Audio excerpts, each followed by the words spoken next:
Hello and good morning or good evening if you happen to be in the United States. I think we are live. So, welcome everybody to Sunday with Salvatore. Yes, that's my favorite hat, and it's a new sartorial addition to my wardrobe here. And we will be going to questions on YouTube in the chat. So, I'm going to try to pull this up. Be patient with me here. I am live streaming without a producer or anything, so I will do my best. And I hope I've properly silenced yes, so that I don't actually hear myself on the live stream. Unfortunately, I know there were a couple of chat questions that were sent in before we started, but they seem to have disappeared. So if you did put in a question beforehand, please put it in again now, and I will do my best to get to it. Let's see if I can make the chat bigger. No, not easily. So I want to start off. I see the questions coming in, and that's great. I do want to start off with just a couple of notes for everybody. So first, the Washington Post. This is the official editorial about the Indian election. This is not a op-ed or a contribution from someone outside. It literally says, by the editorial board. Headline: in India, the voters have spoken. They do not want autocracy. That's how the Washington Post describes the election. If I can read the opening paragraph of the editorial, Indian Prime Minister Narendra Modi and his Hindu majoritarian project had seemed unstoppable, a juggernaut of authoritarianism and ethnic and religious hatred, seeking total domination of the country's politics. But in the past 7 weeks, in an extraordinary outcome, the voters of India put the brakes on. When the vote tally was revealed Tuesday, India's democracy looked to be in far better shape than anybody thought. And there you go. That's what the Washington Post thinks about the BJP and Indian democracy. I'll just go to the conclusion of the article. Elections are vital, but still are only one gear in the larger clockwork of a working democracy. Just as important is what happens in between the elections: the activity of civil society and the rule of law, the building of institutions, and the encouragement of tolerance. It is unclear how Mr. Modi will react to this setback and whether he will continue his firebrand Hindu nationalism. But now, at least, there are others empowered to stand up to his worst excesses, to prevent him from unchallenged domination, and to return India to the best kind of democracy, one where competition thrives. Thus, the Washington Post. Now, unless you think the Washington Post is on one side of U.S. politics, let me go to the other side, the Wall Street Journal. Headline: an election rebuke for India's Narendra Modi. The country's voters want economic results more than ethnic chauvinism. That is the Wall Street Journal's view on the election. If I go into the article, one of Mr. Modi's campaign mistakes was failing to offer voters a vision for escaping this malaise, that is, the supposed economic malaise of 8% growth. He instead touted various handouts, such as food subsidies introduced during the pandemic. Voters can see such giveaways aren't improving their economic prospects. Yes, you're right. The BJP is the party of handouts, according to the Wall Street Journal. Mr. Modi's failure is inexplicable given the natural advantages India enjoys. Those include a large, young, and increasingly educated population that should attract companies seeking to diversify supply chains from China. In other words, the Modi's BJP has not been attracting foreign investment. What also didn't work out as planned for Mr. Modi: appeals to Hindu nationalism. This aspect of his political method, characterized as ethnic chauvinism by his critics, became a key part of his electoral campaign. Now these are the Wall Street Journal's air quotes, not my air quotes. One of the quote unquote accomplishments, Wall Street Journal puts that in quotation marks, he touted was the construction of a Hindu temple in the city of Ayodhya on a site that had previously been a mosque. No mention of why it had previously been a mosque. So there you go. Final paragraph. The election results suggest that Indians have high expectations for their leaders and have again used the world's largest democracy to warn those leaders to do better. Note, parenthetically, the BJP vote share only went down by 0.8%. Hey, return to Wall Street Journal. The question now will be whether Mr. Modi takes this election warning to heart or retreats into even more sectarian and authoritarian methods. So, lest you think it was only the left in America that characterized India's Narendra Modi as an authoritarian, that's the view of the right in American politics.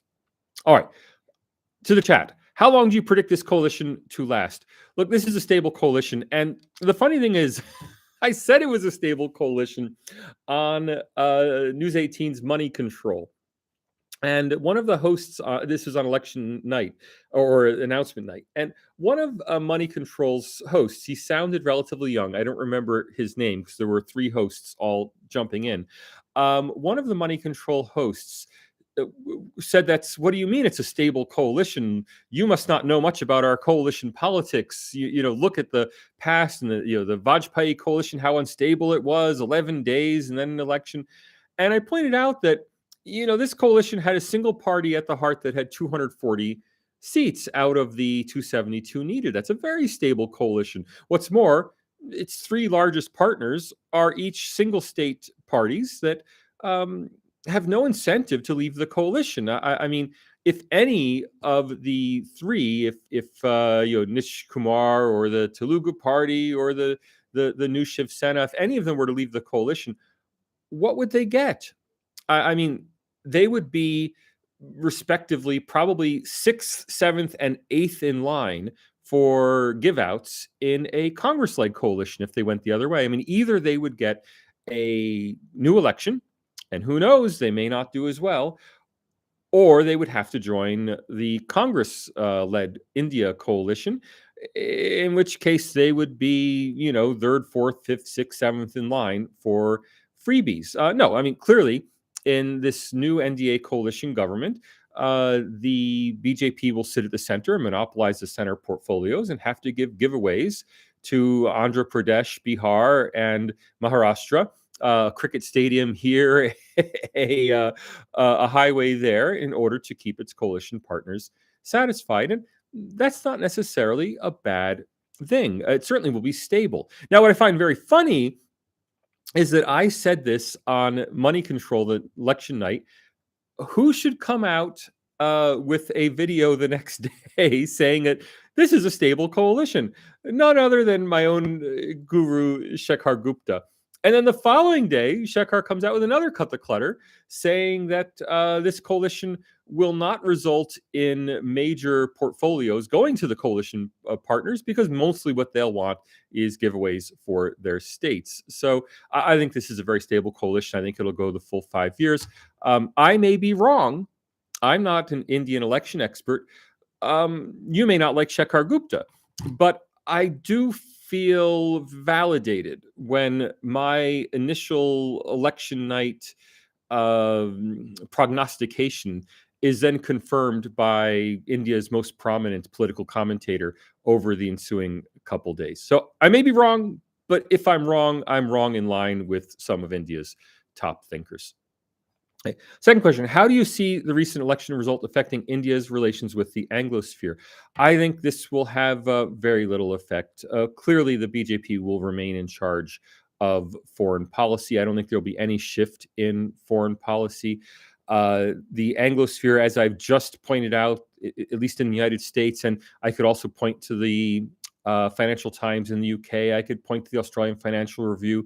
The Anglosphere is convinced that India is run by a religious fanatic autocrat who is only prevented from exercising absolute power by pressure from his coalition partners. Let me read you this further from the Wall Street Journal. I thought this was hilarious. I just have to find it. The Wall Street Journal felt that felt that Modi would be kept in line, and I am going to find this.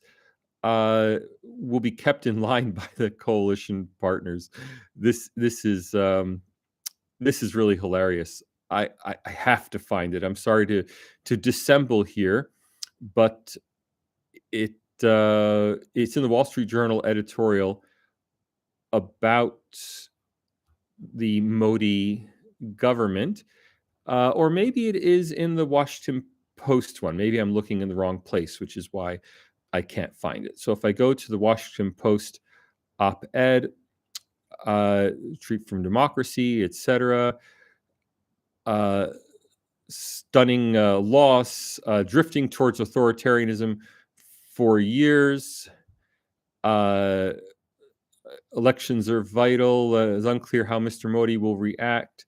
Oh, I know this was in one of the two. It said that his coalition partners would keep him in check, which I thought was really, really hilarious. And I wish I could find it, but unfortunately, while I am live, I am unable to pick it up. So I apologize for not being able to pick it up live. But there you go.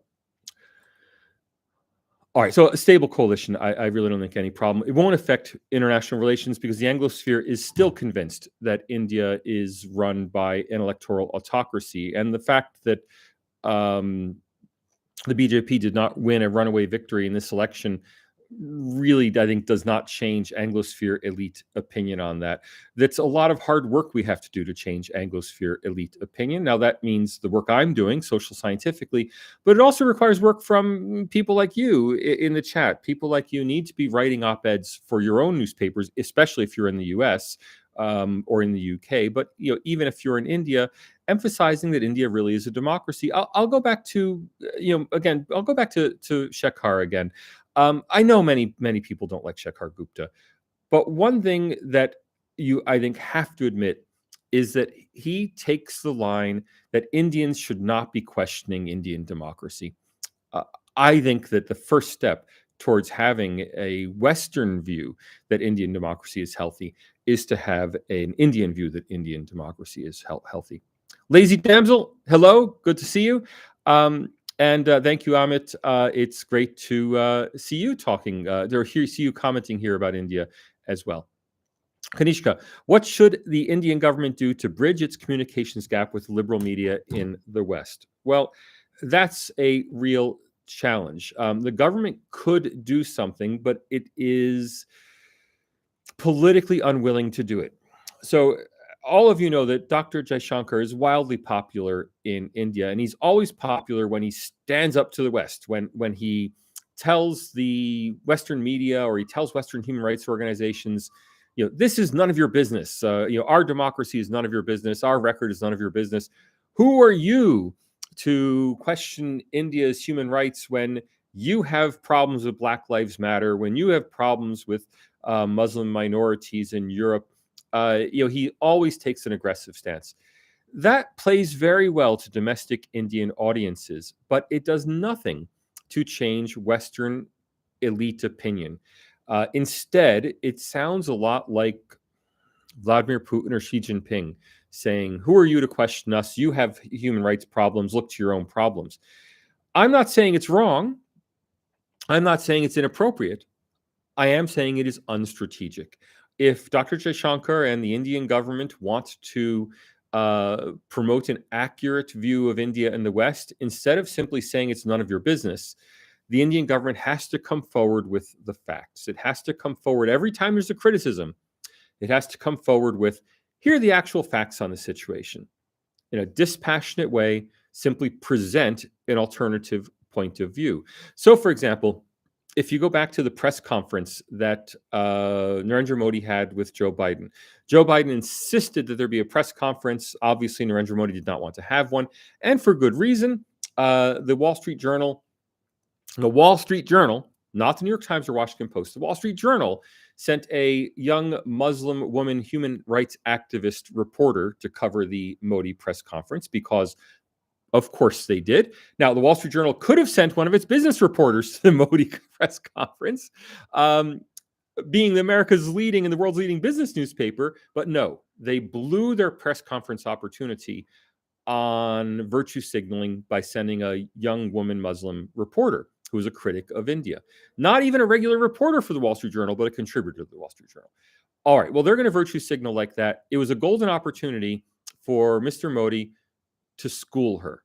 It was a golden opportunity for Mr. Modi on national US TV, instead of saying in Hindi that our human rights are none of your business, which is essentially what he said. He could have spoken in English. I know he does speak English. Or if he was uncomfortable with English, he could have spoken in Hindi with the translation. That's fine. And he could have been prepared for this with an entire list of the situation of Muslims in India. According to American research, only 24% of Muslims report facing discrimination in India. The same survey shows 80% of African Americans facing discrimination. And I think it's 56% of Hispanic Americans, and 49% of Asian Americans. He could have had all this prepared. He could have said, instead of Muslims fleeing India, the big fight is over Muslims wanting to seek refuge in India from oppressive regimes in Afghanistan, Pakistan, and Bangladesh.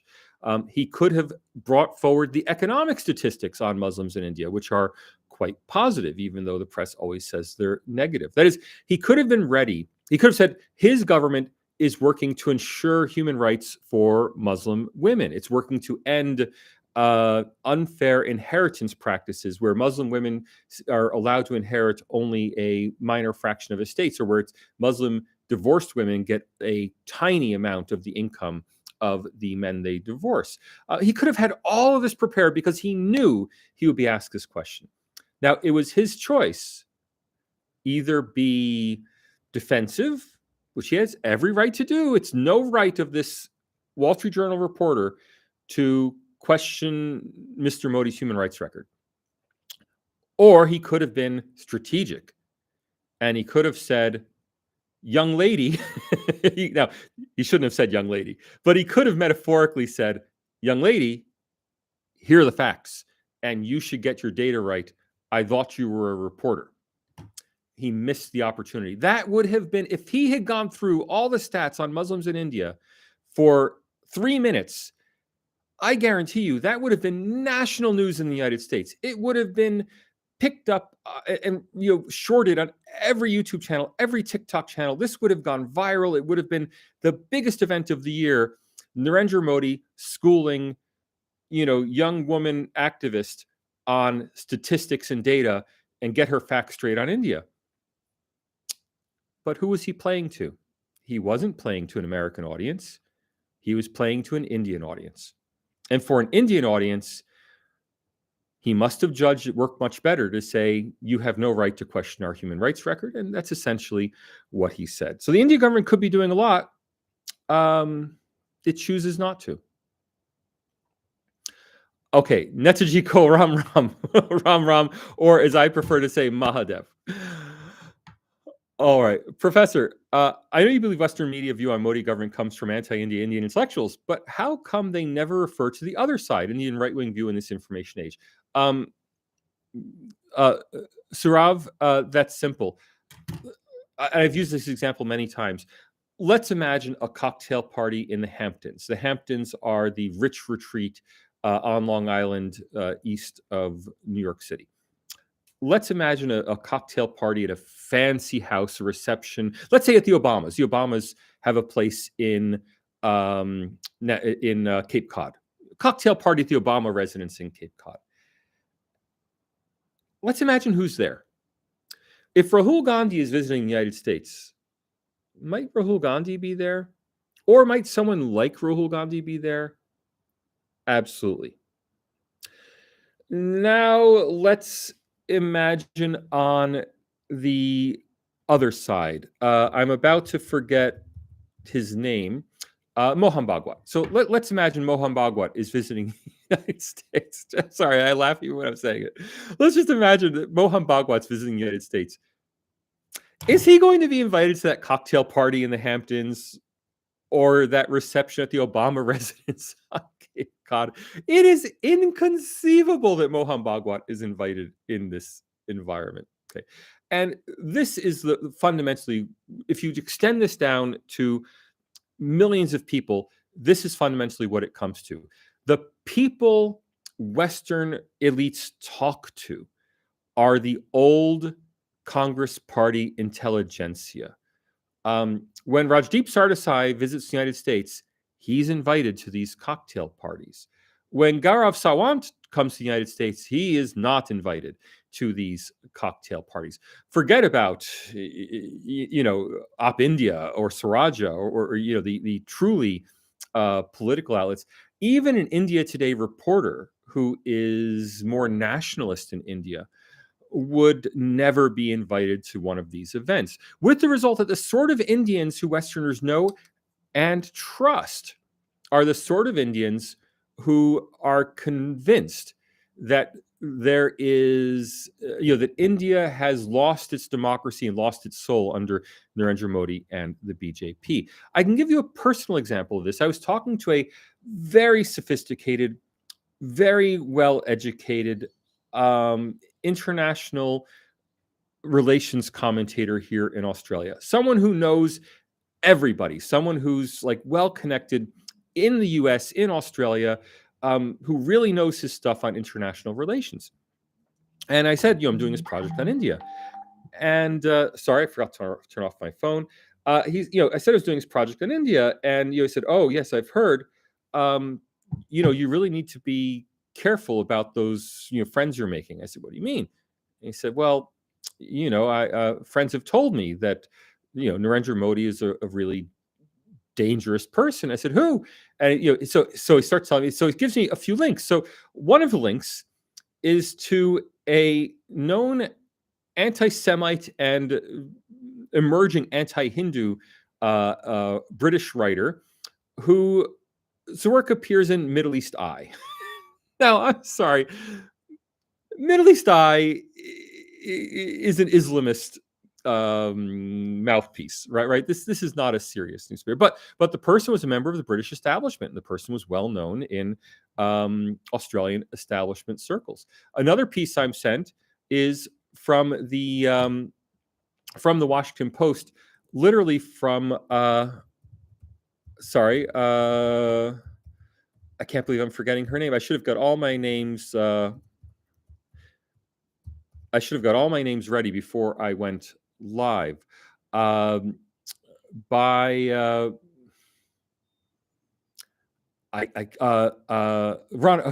Ayub. So another was a column by Rana Ayub, and I said to my friend, if a young woman, firebrand Muslim human rights activist type here in Australia, now nothing against women, nothing against Muslims, nothing against young people, but I'm talking to a late middle-aged conservative man. I said, if this person in Australia said, the Australian government's all racists, you would roll your eyes and dismiss her. But she says it about India in the Washington Post, you suddenly trust her. And this is the problem, is that there are people in the Western establishment, they're constantly being fed articles in what they think are reputable newspapers. Wall Street Journal, Washington Post, doesn't matter which side of politics. I mean, the Washington Post believes India is a totalitarian dictatorship by this point. The Wall Street Journal thinks India is a totalitarian dictatorship, but they're our totalitarian dictatorship, so they're okay and we should work with them.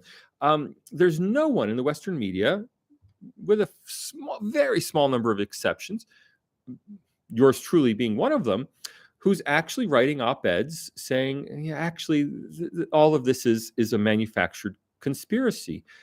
But of course, if I'm theorizing a conspiracy, that makes me by definition a conspiracy theorist. And so I come across, I even look the part. I should put on my Shiva robes or my Shiva scarf. I come across as the conspiracy theorist, whereas the others are the respected human rights activists working for Human Rights Watch, Amnesty International, Committee to Protect Journalists, Journalists Sans Frontières.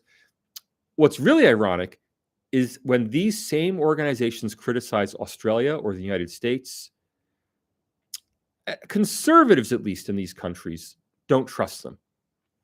But when they criticize India, or to be honest, Pakistan or Nigeria, conservatives say, "Oh, these are the world's major human rights organizations." Of course, we trust them. It's very odd, but no, it's virtually impossible for anyone coming from the Indian right to break into this discussion in the West. Okay. Ram says, problem in UP is jobs. Government failed to give jobs and exam paper leakage. Well, look, the exam paper leaks and exam paper leak things happen. I know that was a controversy. It happened just before the election. I have no idea how much that sways people's votes. As for jobs, the fact is that jobs are expanding in India. It's just that the aspirations are rising faster than the availability of jobs. Now, aspirations, by which I mean, people don't want to work in agriculture. People don't want to work in manufacturing. Everyone thinks they're going to be a government employee. And that aspiration has been created by rising prosperity, rising education levels. I saw a story, and I forget which newspaper it was, but it was one of these, sympathetic stories of a guy who had gone to someone from Bihar, from a small town, who'd gone to Patna to sit his civil service exams. And for 9 years, he'd done nothing but study for and sit civil service exams, which he then failed. And the article was written from the perspective of, oh, this poor person, he can't get a civil service job. And the answer, of course, is, well, why don't you get out and actually work for a living? I mean, if you're really an intelligent person, yeah, you might start low at a machine shop or something. But if you're really smart and hardworking, within 10 years, you'll own a machine shop. And I say that as someone who does not come from an elite background. As an American, I had to work. Actually, I worked in a machine shop in college. One summer. I mean, not my whole college career. I've worked in retail. I worked as an office temp. And if I can do these jobs, why can't a educated Indian do these jobs? Well, because educated Indians, many of them, feel they have a right to a government job. Now, whether that's the case in UP or not, I'm not sure. All I can say is I guarantee you that with 8% growth, the job situation in Uttar Pradesh, I mean, even if Uttar Pradesh is not growing as fast as the rest of the country, the job situation for people in Uttar Pradesh is not a serious problem. The gap between jobs and aspirations may be a serious problem. But, I'm sorry. Same thing I would tell a Sikh from Punjab who wants to go to Canada and refuses to take a job in Punjab. It's like, well, I'm really sorry, but you were born in Punjab. And yes, I know that you could make more money if you go to Canada. But you can have a pretty good career in Punjab. If you work hard, you're honest, you're reasonably intelligent. In an economy growing at 6 to 8% per year, opportunities abound. And yes, I know it's difficult. And, I am now in this blessed situation of being an academic with a job where, it's secure, it's well paid, I have no problems. But, I had to work very hard to get here. And I have little sympathy for middle-class people who are not willing to take menial jobs, because I took menial jobs. I've cleaned toilets. I've mopped floors. Not for that matter. No one cleans my toilet here. No one mops my floor here. I clean my toilet. I mop my floor. And you know what? If I lost my job, I, as an academic, I would do whatever I had to make ends meet. And I feel too many educated people, not only in India, but throughout the developing world, somehow feel like if they're educated, they're owed a cushy government job. And that's not an Indian phenomenon. That's throughout the developing world. That phenomenon exists. And it's unfortunate. But I'm sorry, Ram. The problem is jobs. There's no way. I mean, if you look at the macro statistics for India, the number of jobs in the formal sector is growing phenomenally. Yes, the number of people who want them is also growing phenomenally, but everybody is doing better off. You have to work hard to struggle in an economy that's growing 6 to 8% per year. Okay. Api says, is Hindutva over in Bharat? No, obviously Hindutva is not over. This was not the Hindutva election. Look, I have no position on Hindutva. All I've said on Hindutva is it's pretty similar to Western nationalist movements. There's nothing particularly there's something particularly wrong with Hindutva or people who want to pursue a Hindutva ideology. It's not my ideology. And anyone who says, "Oh, look at Salvatore," Nehru and Gandhi wore this. Actually, everyone in India used to wear this cap. I think it's sad that they don't. I should grow a mustache because everyone in India also used to have a mustache. Not Nehru and Gandhi. I wonder if they set the fashion for shaving your mustache. But getting back to the point, look, the BJP lost 0.8% of its vote share. It's still, I think, 5.5 percentage points higher than it was in 2014. There are no signs that voters have abandoned the BJP. India has a very complex electoral system where multiple parties vie for a first past the post outcome. And whenever you have that structure, outcomes are highly unpredictable. The BJP won an outsized majority in 2019 due to a lot of lucky breaks. So many lucky breaks, in fact, that you may remember in August last year, there was a huge controversy in India over an Ashoka University economist claiming that the evidence was that the BJP had engaged in election tampering in Uttar Pradesh. And his entire evidence for election tampering was simply the fact that the BJP won a statistically unlikely number, a fluke number of close elections. Well, this time the BJP lost a fluke number of close elections. You just can't look at the seat numbers. If you want to talk about broad social trends, you can't look at the seat numbers. You have to look at the vote shares. And the BJP vote share was essentially stable from last election. And if the last election was a Hindutva election, well, then there's just as much Hindutva vote this time as last time. All right. What is your prediction on top 3 Modi government priorities and what will be difficulties for a coalition government?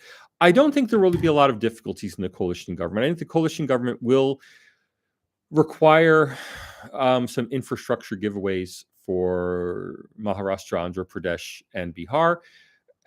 In the case of Andhra Pradesh, there is the need for the new capital city. Fair enough. In Bihar, any infrastructure spending for Bihar would be good spending as long as it's not done corruptly. And all right, there'll be some pressure in Maharashtra, but there's always some pressure in Maharashtra. And Maharashtra politics are so complicated that I wouldn't even want to weigh in on them. I don't really understand Maharashtra politics, to be honest. Top 3 Modi government priorities. I don't really know. I'm not sure to what extent universal civil code will be a high priority. I am sure it will be a priority, but it may not be a priority for 4 years. There's maybe a priority going to the next election. Similarly, let me backtrack. I don't know what the priorities will be. I'll say the only priority that is really affected by this poll result is the reapportionment in the Lok Sabha. That is holding a census and having a reapportionment with the census that should occur. I believe it's in 2026. The redistricting and reapportionment should occur. I don't know if that will be possible with this narrow, with a narrow majority instead of a big majority. Oh, Shailendra, great to see you. Thanks for coming. I know it's late over there where you are, if you're in the US, that is. With nearly 100 Muslims chosen as MPs, is there reason to see foreign countries tighten their grip on Indian politics using their bribes more effectively? I'm not sure how much there is in bribery coming from foreign countries, and I don't believe there are 100 Muslim MPs in India, do you mean candidates? I mean, I haven't followed this issue closely, and if unknown to me, 100 MPs have been elected in India's Lok Sabha, let me know. That would be global news. But if you just mean candidates, then that's a whole different issue. And really, I haven't, and I don't know much about potential bribery in India. My impression is that official corruption in India, while it clearly exists, is also, it seems to be much lower, at a much lower level than official corruption in other countries of a similar income level to India. And frankly, not any worse than unofficial corruption in a country like Australia and the United States. I say unofficial, I should say official uncorruption or something like that. We have legal mechanisms. We've regularized mechanisms for money influencing politics in the Western world. In the developing world, there tends to be much more direct bribery, whereas in the developed world, the bribery is indirect. From an economic standpoint, it's still misallocation of public resources on the basis of private influence, but it is done through legal and recognized channels. And in one way, the electoral bonds was perhaps a step towards moving India towards a more regularized system that's now been blown apart. I'm not sure what the next step will be. Don't spread misinfo. I try not to. We're not leftists spreading misinfo. Well, good to hear it. There's no convincing bad faith actors. I guess so. Shalendra says, but doesn't Jaishankar's approach bring more awareness in domestic masses and make them less prone to look for Western validation on current government decisions that may have a geopolitical overlay? Absolutely agreed. But the point is that these Jaishankar's performances are intended for a domestic audience. And while that may be good, appropriate, reasonable, I can't criticize it. There's nothing wrong with it. But if you ask me, will it influence the Western media? No, clearly it will not influence the Western media. It will have a domestic effect to the extent it has any effect at all. And thank you, Shlendra, for your comment to Tarun. Love the outfit. Thank you very much. Sorry if it's diminished by the glasses, but these chats are very small. Duality exists everywhere, certainly. We have a couple of retracted messages. I'm not sure why so many messages are being retracted, but I hope everything is all right there. The contractor says the government is too lax. None are working like Modi, especially the PR department. That is a problem. And forgive me, I know this will sound racist. Obviously, it's not meant to be racist. That's a problem all across the developing world. And I think one reason why, not one reason, the reason why Narendra Modi has centralized delivery of key projects in the Prime Minister's office is not, as his Western critics would say, because he wants to keep control over them. I suggest it's because he wants to make sure they get done. That is, in any developing country, the number of people who can and will deliver on an agenda is necessarily very limited as a percentage of the total population. And doubly so when, as in India's case, many of the people who are most capable of delivering on a policy agenda have left to go work overseas. Look, there's a reason why India's GDP per capita is $2,500 US, and America's GDP per capita is nearly 50 times as big, and I'm sorry, 30 times as big. And that reason is that, I mean, I'm sorry to say it, but in the simplest possible terms, the average American is 30 times as productive as the average Indian. Now, all of you have seen Americans. And you know how lazy Americans are, how stupid Americans are, et cetera, et cetera, et cetera. I'm not denying that. But nonetheless, statistically, they're more productive. Now, part of that is not who they are. Part of it's the system in which they're embedded. And you take an Indian, you embed them in a U.S. system, they become more productive. But part of it is also learning how to deliver on goals. And that goes all the way down. I mean, your average grocery store manager in the United States knows how to deliver on management's goals for that grocery store in a way that, frankly, your average grocery store manager in India does not. And the same is true for government employees. Now, I'm not saying American or Australian government employees are great. I'm saying that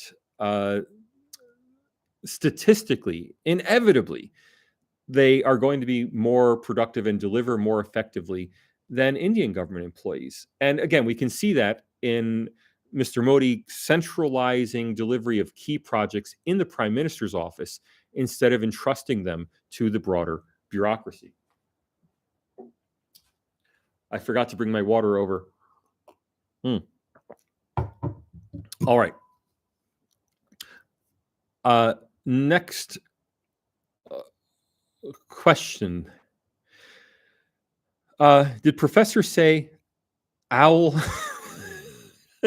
Gandhi, I'm not sure what I said. But Raul, or Rahul, if you want me to say it, if you want me to say it American style. All right, Rishi, Professor G, Rishi G, do you think Muslims really coalesced as a bloc against Modi in this election, or is it mostly, is it a mostly BJP getting their candidate equation wrong? I don't know the Indian electoral system in sufficient detail to answer that. Look, the fact is that relatively few Indian Muslims vote BJP. The evidence seems to be that more Indian Muslims vote BJP now than did before 2014. On the other hand, more Indians vote BJP now than they did before 2014. I suspect that the rise in Muslim vote for the BJP has been pretty consistent with the rise of Indian vote for the BJP. Either way, it's relatively small. It'll be less than 10%, and in many ways similar to the African American vote for Republicans. Now, the question of voting as a bloc, that is hard, I would say impossible to know without really detailed survey data. And I don't have access to that data. It may be that the exit polls have that data within them. I haven't analyzed it. I'm not a pollster. But the question behind your question would be, did Muslims in states like Uttar Pradesh and West Bengal vote for a particular candidate versus spreading their vote among multiple opponents of the BJP? And the same question might be asked for Hindu opponents of the BJP. The simple fact is, overall, pretty much the same percentage of people voted for the BJP this year as voted for the BJP in 2019, and a much larger percentage of India's population voted for the BJP this year than in 2014. And let's not forget that. I'm just going to pull up the data on this. So in 2024, the BJP won 36.56% of the vote and got 240 seats. So 36.5% and got 240 seats. If I go back to 2014, the BJP won only 31% of the vote, yet got 282 seats. So the BJP's vote share is up by 4.5 percentage points from 2014, yet 2014 was perceived as a massive Narendra Modi wave victory. The BJP came to power with a majority government, and yet 2024 is seen as a BJP failure. Well, that's simply due to the arithmetic of who won which seats with what margin. It's not down to an overall verdict of the Indian people one way or another. All right. Hetal, Muslims voting as a bloc is an important factor in India, increasingly in the UK. And I might add, it's a really important factor in Australia. So a lot of the controversy over anti-Semitism in Australia has focused on a small number of seats where Muslims form a very large voting bloc, which seats that all go to Labour. And the Labour Party's reluctance to criticize or condemn Hamas has been attributed, I think rightly, to Muslim support for Labour in those concentrated seats. Now, I don't know the analysis in the USA. I suspect that that situation is much less in the United States for a couple of reasons. First, the US Muslim community is much less cohesive than the Australian Muslim community or the British Muslim community. The British Muslim community being mostly South Asian, the Australian Muslim community being mostly Syrian Lebanese. The US Muslim community comes from everywhere. And so there is, I suspect, much less cohesion within the Muslim community in the US. Second, the US Muslim community is spread throughout the country, except for a concentration in Detroit, where I believe it's mostly Somali refugees. If I'm, again, I don't know the Detroit Muslim community very well, but Muslims are spread throughout the United States, which means that block voting of Muslims in the United States really isn't so much an issue as it is in Australia or the UK. Prof, what is your opinion on this is Surav, on anti-BJP Muslim vote in India, regardless of BJP governance, endless schemes which benefit Muslims? What does it say about Muslim proliferation in Western democracies? Look, people can vote for who they want to vote for, and far be it from me in a democracy to tell people who to vote for or why they should vote. The fact is people have their own reasons for voting, and just as many Hindus might have supported the Yogi Adityanath and Narendra Modi because of the building of the Ram Mandir. You say, well, why should they care? It doesn't help them in any way. Well, you know what? People want what people want. And in the same way, you can't criticize India's Muslims for wanting what they want. What they want might be, I'm not saying it is, because I don't have survey data. What they want might be Muslim candidates, people who look like them. What they want might be greater respect for Muslim religious institutions. What they want might be for the Ram Mandir to be torn down and replaced by a mosque. I mean, I have no evidence that that's true, and I have no reason to believe that. I'm just saying you can't tell someone your welfare situation improved, therefore you must vote for the party in power. That's just not the only consideration, and it's no right of any of us to tell someone how or why to vote. Consider African Americans. African Americans did much better economically under Donald Trump than under any other U.S. president in the last 50 years or so. They're likely to vote for Trump in the 2024 election to a larger extent than they have historically. They're still not going to vote 50% for Trump, but Trump's percentage of the African American vote may rise from a typical Republican 5, 6, 7%, maybe up to 20%. That would be a huge gain. But African Americans have other reasons for voting, not just under whose presidency did my family do best economically.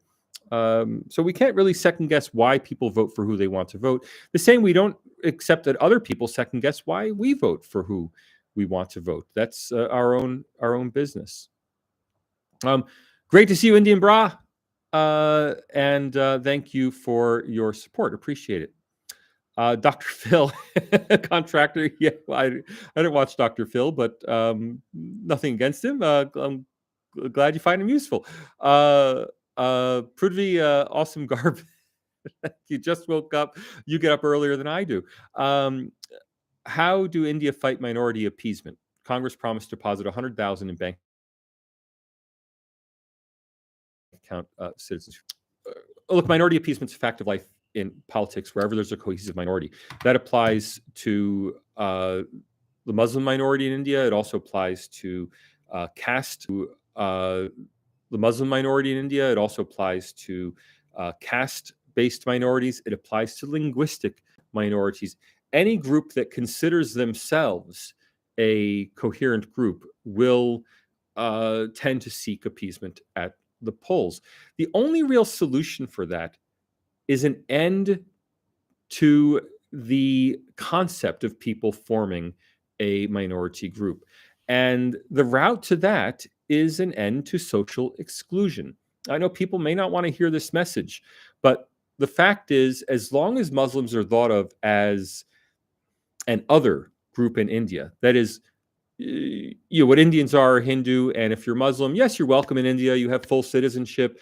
You have every right, just like anyone else does. But you're really not necessarily what we think of as Indian. As long as that's a fact, Muslims will be a coherent group, because what makes a coherent group is exclusion from others. Notice that people who speak Hindi are not a cohesive group in India.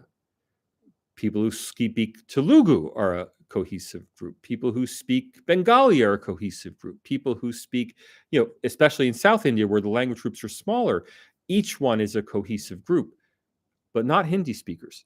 Why aren't Hindi speakers a cohesive group? Because they're not a majority. They're native Hindi speakers are the largest minority in India by far, but they are the norm in India, which is to say, if you're going to default to any language, you default to Hindi, which means there's no social exclusion of Hindi speakers. If you're in a mixed group, the person who's socially excluded is the Telugu speaker, or the person who's socially excluded is the Malayalam speaker, not the Hindi speaker. The same applies for religion. The same applies for any attribute in which you don't have the naturally assumed quality. And that's behind things like, things that are sometimes ridiculous, like critical race theory can often sound very ridiculous. But the fact is, even though, my great grandparents were not accepted as white, Italian Americans were considered, brown and a major problem in America and an underclass, but they have been integrated as white. Now, it doesn't mean that I'm especially very white. I could certainly, if I, grew my beard and got a tan, I could easily pass for Rahul Gandhi, a member of the Gandhi family. In India, it's not about the physical attribute. The fact is that I'm now racialized as white because nobody cares about my Italian or Greek ancestry anymore. I'm just one of the ordinary Americans at this point. Thus, there are no Italian. I mean, there are Italian American societies. They're always saying, we want Columbus Day as a holiday. You can't attack the memory of Christopher Columbus. Stop all this indigenous protest on Columbus Day. No one pays attention to it because Italian Americans are not viewed as Italian American. Justice Scalia on the Supreme Court and Justice Alito previously, they're not viewed as Italian American Supreme Court justices. They're just viewed as white Supreme Court justices. And that integration of communities in America has occurred repeatedly, so that even though everyone always predicts America will soon be a majority-minority country, it never comes to pass because minority after minority after minority becomes white in America. Now, that's the route to having the same process in India. That is, to fight minority appeasement, religion has to cease to matter as a descriptor of people in India. As long as Indians think of people as being Hindu or Muslim or Christian, there will be appeasement of Muslims and Christians because Muslims and Christians will continue to think of themselves as a distinct community within India. Now, lest you think that's inevitable, let me point out that Hindus have successfully created a sense of unity among Hindus in India. When I go back and read the 19th and early 20th century sources, that is not clear at all. In particular, B.R. Ambedkar tried very hard to convince Dalit Hindus that they were not Hindus. Everyone's aware of that. But also among different Hindu sects. So, I was invited last year to the World Hindu Congress. It was a great experience. It was held in Thailand. I really, in a heartfelt way, I appreciated being invited to be part of that celebration. But if you think about it, the different groups who were there, if you go back 100 years, they may not have accepted each other's authentic Hinduness. I mean, are ISKCON devotees real Hindus? They come from a guru who preached in New York's Tompkins Square Park. What kind of Hindu comes from Tompkins Square Park in New York? Are the Arya Samajists true Hindus? There's some questions about whether their theology should be included in Hindu as a Hindu theology. Are the Swaminarayan devotees Hindus? Of course, they say so. I've seen many people on Twitter when I post myself on Twitter at the Akshardham, people saying, "Oh, why are you, cavorting with them? They're not, they're not real Hindus. They're Christians." And I think, well, okay, that kind of exclusion is possible, but broadly speaking, India's Hindu communities have coalesced and accepted all of these various sects as being varieties of the Hindu faith. Until Muslims and Christians in India are similarly subsumed within a larger Indian whole, and I know that's much more difficult, but until that happens, they will remain, by being socially excluded minorities, they'll retain a sense of minority separateness, and they will continue to demand minority appeasement. XYZ, do we need to focus on foreign media for the next 10 years until we achieve some more for the country? Look, I would love to see the new government decide it's going to have a foreign media strategy and clean up India's image. Dr. Jaishankar, if you're watching, I'm happy to even take Indian government money. I've been accused of doing so, which I have not. But I'd be happy to work with the Indian government to produce an accurate, I stress accurate, not a sanitized view of India in the West, an accurate view of India in the West. So far, it's been very difficult to get Indian institutions to contribute towards that effort. I've had lots of very generous contributions from Indian Americans, some from private Indian citizens in India, some from private Indian Australian citizens. I've had some interest from Australian corporations, but not a single Indian organization in India or Indian corporation subsidiary abroad has been willing to support this effort to provide a correct factual account of India overseas. Mr. Modi was very generous in meeting with me when he visited Sydney. It was a great honor, and I don't want to diminish that. But it's not like he gave me a government grant. Now, if India really wanted to fix this situation, look at something the Indian government does have. There's an Australia-India Institute in Melbourne.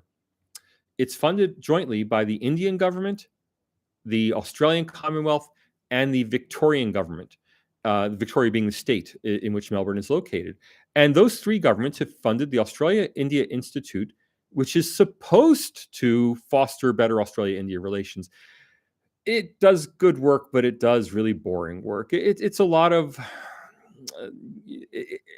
it's a lot of uncontroversial stuff about success of women in business and India's success in quantum computing and all these good news stories out of India. That's great, and I don't begrudge them that.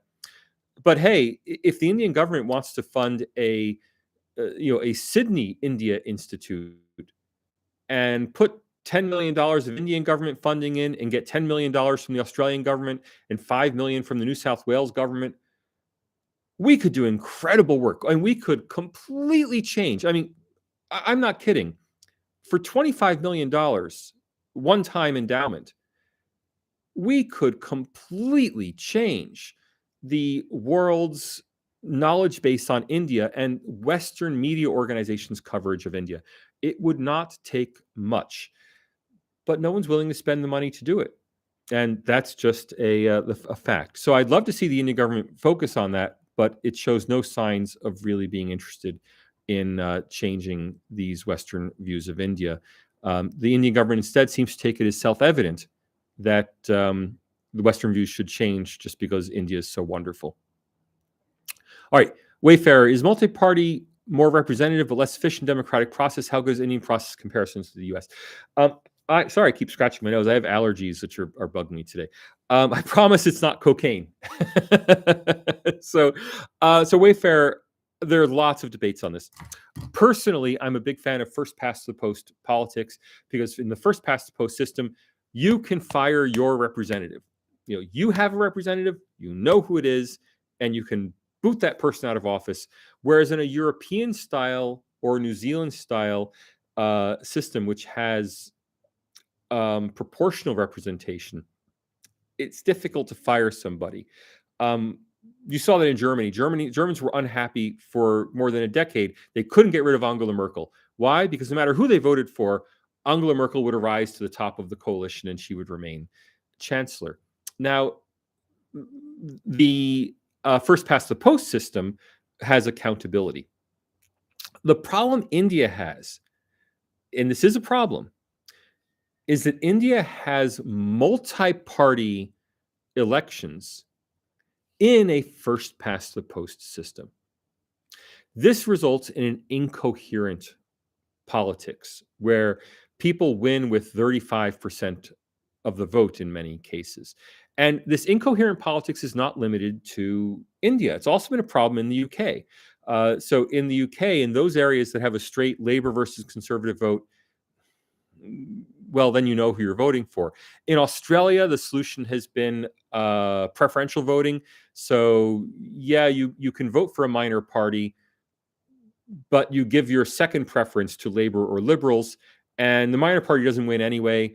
So in effect, you get represented by Labour or Liberals. These are ways to get around the problem of having a multi-party system in a first past the post system. But the simplest thing in a first past the post system is just to have two parties.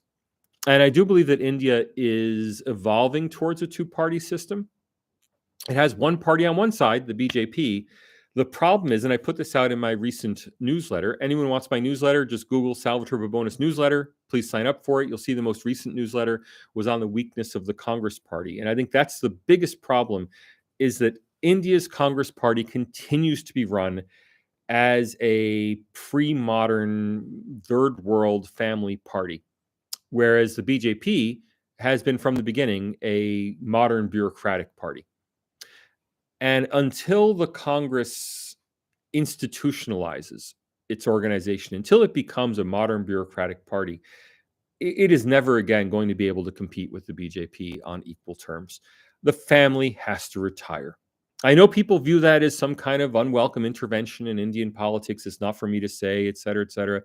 But Rahul, Priyanka, if you're listening to me right now, the best thing you could do, not only for India, the best thing you could do for the future of the Congress party is retire from politics, start a think tank, say you're going to be the intellectual, you're going to provide the intellectual guide for India's future, make it inspirational. Here in Australia, they've just founded the John Howard Leadership Institute.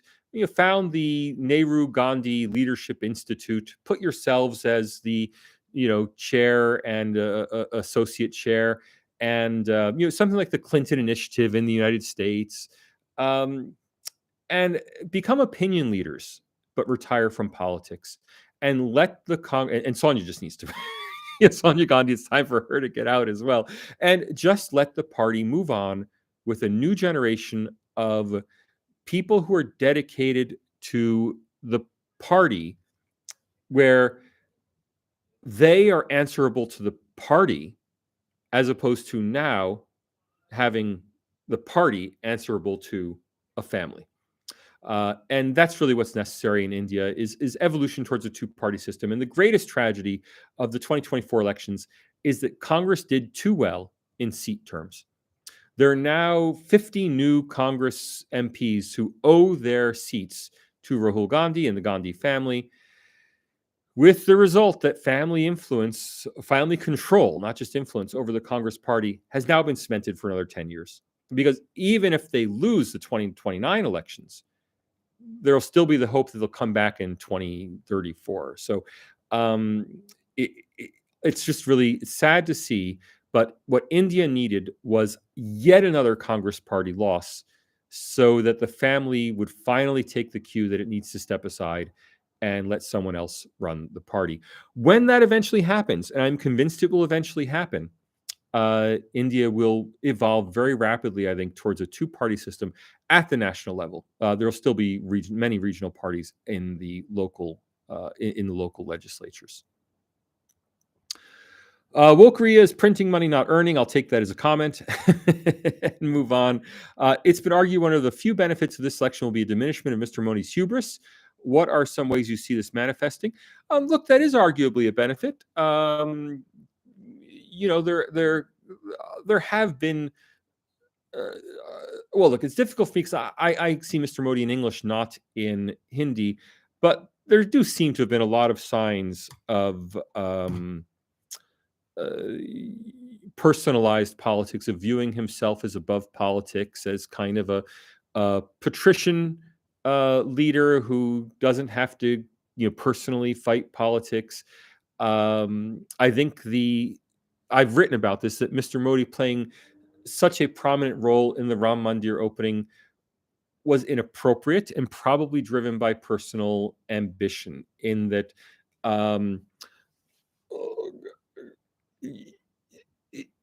look, the Modi will eventually retire from politics. The BJP will eventually lose an election. It's going to come and go. In the next 100 years, there will be government after government after government, and the Modi era is just one era among many in Indian politics. The Ram Mandir in Ayodhya is going to be there for 10,000 years. And having been the person who opened the Ram Mandir, if I look out 100 years from now, 1,000 years from now, Modi's claim to fame will not be demonetization or GST. Modi's claim to fame will be that he was the prime minister who opened the Ram Temple. And I'm sure that would have weighed heavily on Mr. Modi's mind. Politically, I think that was a mistake and a sign of hubris. That is, it would have been more appropriate for Mr. Modi to stand aside, let L.K. Advani, he's the one who led the effort to create the Ram Mandir. So let Advani perform the ritual function of opening a temple, or appoint somebody. Let the president perform the ceremonial function of opening the temple. That is, politically, I think it was a selfish mistake for Mr. Modi to have the personal role opening the Ram Mandir. And I do think it's a sign of hubris. The election results may make Mr. Modi more humble, but I think he already is a reasonably humble man. I mean, he doesn't strike me as he strikes me as being a very. It may sound strange to say a proud but humble person, but he's not. I mean, look, let's face it. Narendra Modi is no Donald Trump, right? Anyone in America who wants to make the comparison is just being ridiculous. I mean, Mr. Modi's a modest person by any comparison to global politicians, whether it's Donald Trump or Emmanuel Macron or even Rishi Sunak, right? He is a humble man. That said, one problem is that having won a narrow victory reduces the chance that Mr. Modi will retire next year at age 75. Again, I think the best thing for Indian politics, the best thing for the BJP.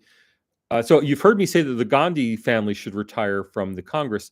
The best thing for the BJP would be if Mr. Modi retires next year at the age of 75.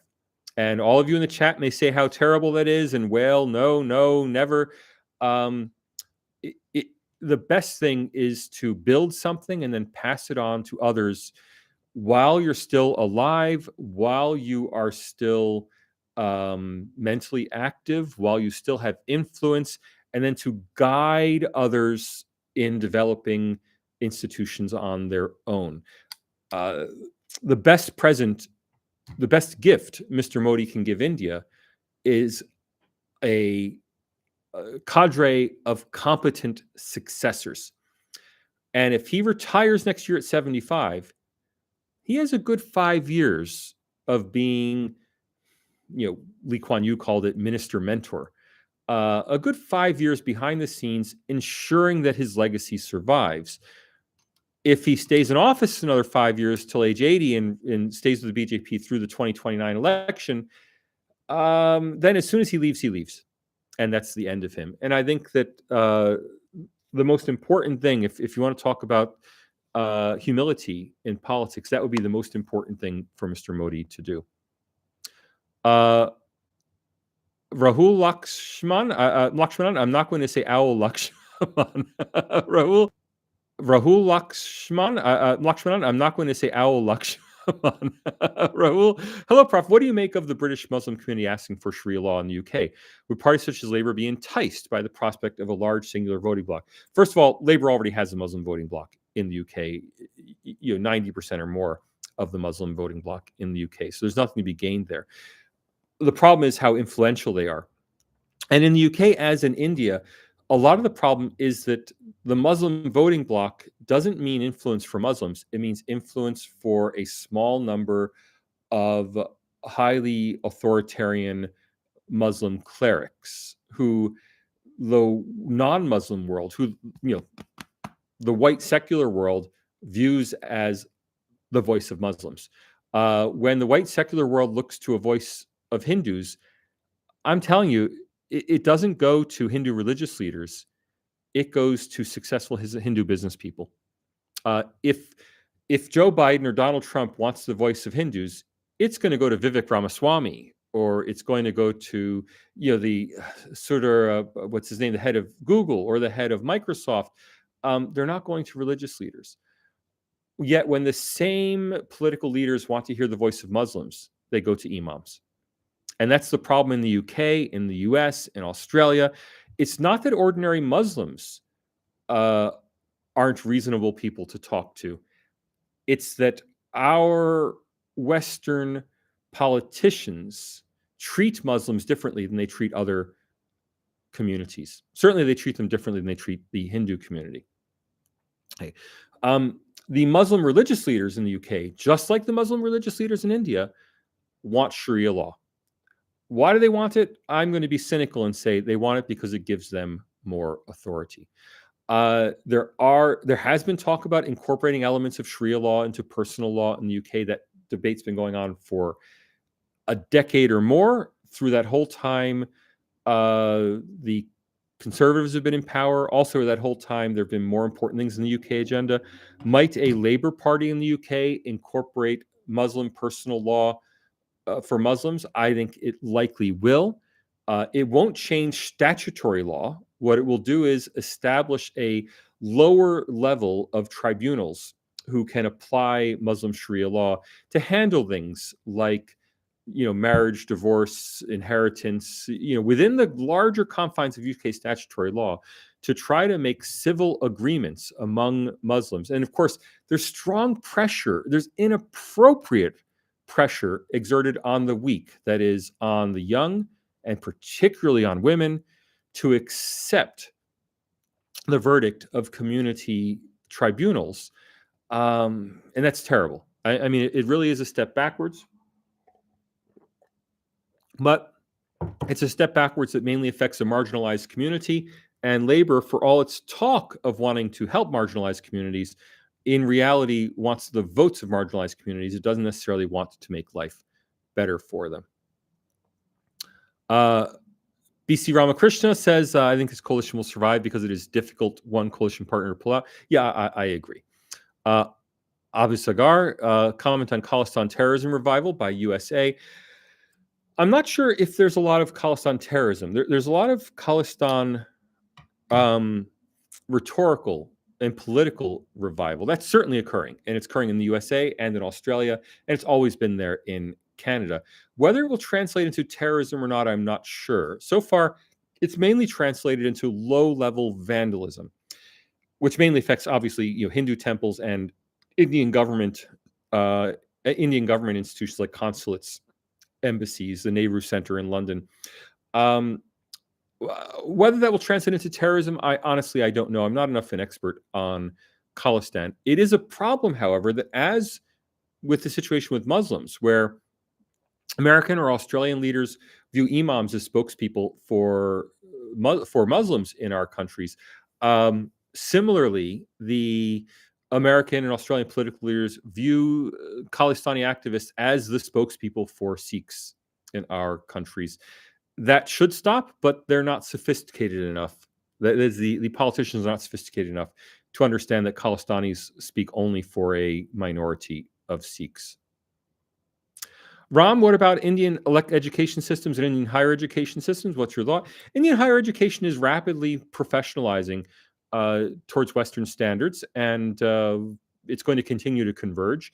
That is both good and bad. Ideologically, it results in a lot of the things that people like our New Jersey friend, Snakes in the Ganga, Dr. Malhotra, that Dr. Rajiv Malhotra are worried about. That's the bad side, is that as Indian higher education converges to Western standards, it also imports Western ideology. But on the good side, it does mean an increasingly high level of education is available in India without Indians needing to go abroad for that. That's certainly happening, and it is certainly it's certainly the future. What are liar you are Italian is literally what? Well, if you're Northern Italian, maybe you could be a Bianco from Northern Italy. But I wish I had a photo of my grandfather to show you. Oh, I can't show anyway. Let's just see what happens if I Sicilian man. I'm just going to see what pops up from Palermo. My grandfather was from Palermo. And I'm going to click images. So I'm going to see if I can see what you see. Yeah. So I would encourage you to just Google Sicilian man from Palermo and see what kind of photos pop up, and then decide, if they are whiter than the Gandhi family. And you make your decision. All right. Remember ultimately I've lost my place here. Remember that ultimately Greeks, Italians, and the ancient Sanskrit speakers are all the same people. Yes, they married into people from different local places wherever they travel, whether they came out of India or out of Central Asia. I don't care. That's irrelevant. The fact is that Greek, Latin, and Sanskrit are all fundamentally the same language. They're derived from the same linguistic root, and thus our ancestors, in one way or another, are all come from the same place. If you don't believe that, look at me and look at someone from Africa, Central America, and China, and say which one looks closest to Indian. Sorry to say it, or happy to say it, but I think I win that one.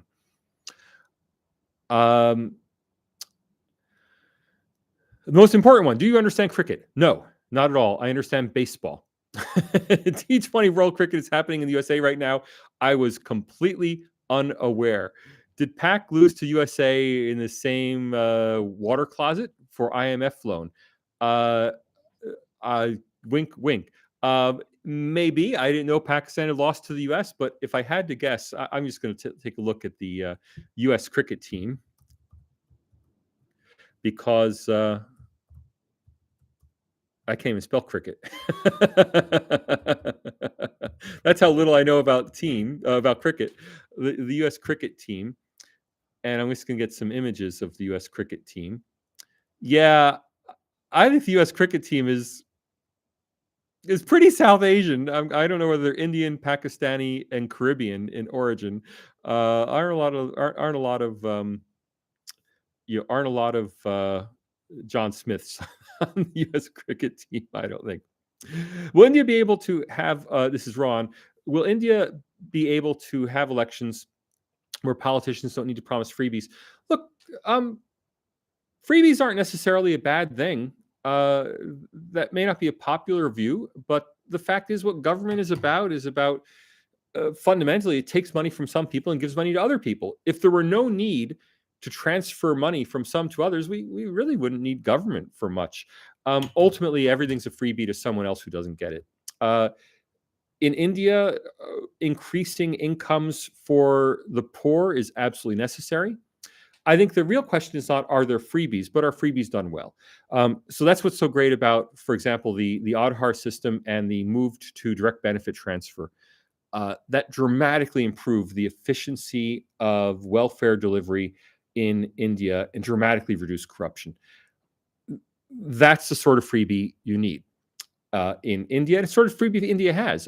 By all accounts, India now has a much more efficient system of government transfers than just about any other developing country, and frankly, more efficient than the United States. That's for sure. The United States has a terribly inefficient system of welfare delivery. Freebies are fine as long as they're done efficiently and as long as they're done on the right terms. Now, one thing the BJP gets right is the rhetoric that it will give freebies to the poor, not freebies to Muslims or Dalits or other recognizable groups. So the way to help people from marginalized groups is not to help them as marginalized groups. It's to demarginalize them. So providing a benefit to the poor disproportionately benefits Dalits or people from backwards castes without labeling them as backwards castes. And that is absolutely the right approach to freebies. Shailendra, who says Swaminarayan sect is Christians don't know about sect at all? Swaminarayan is part of the Vaishnav sect and believe in Vedanta. Look, Shailendra, absolutely. I have actually been somewhat adopted by BAPS, and I'm very happy about that. I visited the Neasden Temple, the Atlanta Temple, the New Jersey. Is New Jersey an Akshardham or a temple? I think it's an Akshardham, the Delhi Akshardham. I'm looking forward to visiting the Sydney Temple, and I'm looking forward someday to going to Gujarat. In fact, I myself might be considered a Swaminarayan devotee because there are 5 requirements of the Swaminarayan devotee. If I can get this right, no meat. I don't eat meat. Complete vegetarian. I drink a lot of milk, but that's that's allowed. So no meat, no alcohol. I've never had alcohol in my life. No thieving. As I tell people, I'm not in business, so I don't have to thieve. So that's good. No adultery. I promised my wife, if you were listening, no adultery. And seek enlightenment. And I would like to think that as an academic intellectual, I spend most of my time, most days, frankly, seeking enlightenment. So there you go, Professor Swaminarayan. What if minorities don't want to be socially included? Prudvi, you're absolutely right. So the burden of social inclusion is borne not only by the minority, not only by the majority, but also by the minority. It's important that the minority not insist on separating itself. When the minority insists on separating itself, it then will remain a socially excluded minority. My own belief is that most members of socially excluded minorities, their leaders want them to remain socially excluded, but most of the people don't want to be. And so the real key is for the majority community to be always welcoming people in, because that will tend to disintegrate the social structures that maintain that minority separateness. Now, I can't prove that. That's only my sociological instinct. But you're absolutely right that if minority communities refuse or insist on maintaining those boundaries, they will remain socially excluded minorities. If you want to talk specifically about Muslims in India, blame the imams, not the followers. The imams are always preaching social exclusion because their power depends on their communities remaining socially excluded. The flip side, though, is members of the majority community, well, might make it a point to always invite Muslims. I talked about this at the India Today conclave. I was talking to Rajdeep Sardesai, and he said, what about status of Muslims in India? And I said, look around. We're here at the most liberal venue in India, the India Today conclave. I'm talking to Rajdeep Sardesai. How many Muslims are there in the audience? 500 people in the audience. There probably were 5 Muslims in that audience. Even India Today is not doing the work of reaching out to potential Muslim attendees and trying to convince them that they're welcome and they should be part of the conclave. Well, if even India Today is not doing that, then very few organizations are doing that. And I think not the intellectuals are anti-India, but the Where Are the Muslims, the India Today conclave, for me, that was the most important point I made on stage with Rajdeep that day. Shalendra, the only subtle difference for Swaminarayan sects is they believe the prime scholar of the sect, uh, Aksharswarup Swami, was an incarnation of Vishnu. That argument creates discord. Look, obviously, I have no position on Swaminarayan sect. I only note that on Twitter, I have had trolls insist that it is not a Hindu sect. And I only use it as an illustration of the fact that among most Hindus, despite individuals trying to separate the Hindu community, most Hindus view the Hindu community as a single whole. But there was always the potential that it could have gone differently. And actually, in the book that I will be publishing next year, I make this point that the foundation of the success of Indian democracy is, in fact, that all that work that the 19th and early 20th century Hindu reformers did to create a unified Hindu nation within India. Mr. AKA, is the rampant conspiracism you see against Indians a distinctly Indian phenomenon or a general third world trait? That conspiracism is against Indian or against Hindus specifically, and against Jews and Israelis. So anti-Hinduism is very parallel to the pattern we've seen of anti-Semitism. And anti-Semitism has only been stoked by the success of Israel. Remember, when Israel was a beleaguered country of kibbutzim, the left loved them. The global left loved them. They were the darling of heroic. They were seen as heroic figures. Yeah, Israel became successful, and anti-Semitism returned. And in the same way, when Hindus could play the part of the poor beggar, the world loved Hindus. Our hearts went out to them. When Hindus run our major corporations and India is growing 6 to 8% per year, and India has nuclear weapons and can defend itself, then anti-Hinduism becomes an elite philosophy in the Western world. Shalendra, sadly, in a social construct, there is no choice. If you want to be excluded because of lack of interest, then you're not on the table. That decides on policy. Okay, we'll take that as a comment. Prudvi, it would be great if you could work with Jai Shankar.